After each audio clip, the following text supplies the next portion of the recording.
Okay, this is part of lesson 10, and it's going to be monitoring audio. So if you want to follow along, you want to open the desert montage.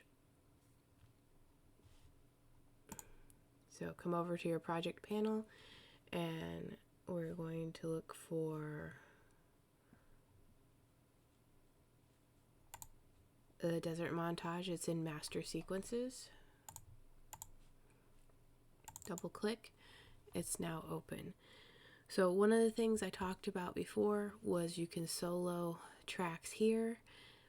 If you hit this M, you can also mute a track.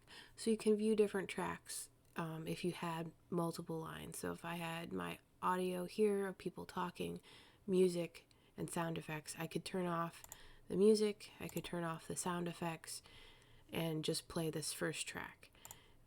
And when I solo these, it's the only one that we're going to see over here in the meter. The other thing you can do is you can solo left channel or solo right channel.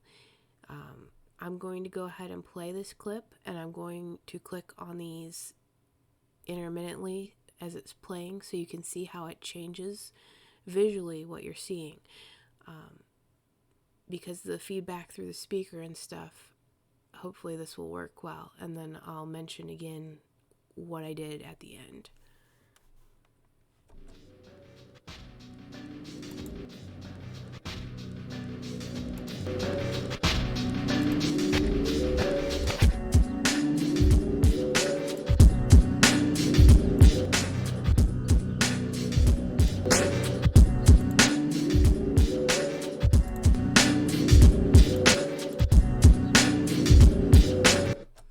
Okay, so you can see that when we chose solo, it changed the volume a little bit.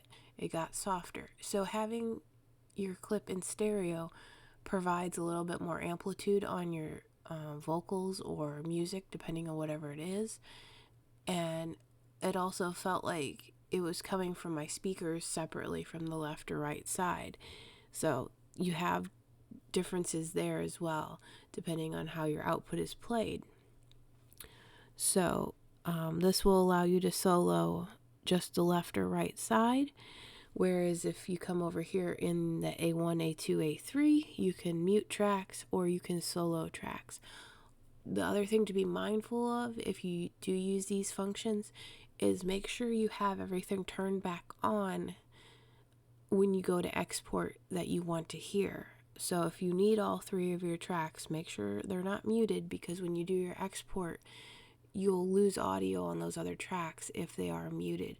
The export's only going to give you what's visible. And the same goes for your video up here as well. If you had videos on 2 and 3, you want those eyeballs to be on, because if they were turned off, it would only export what it saw on video 1.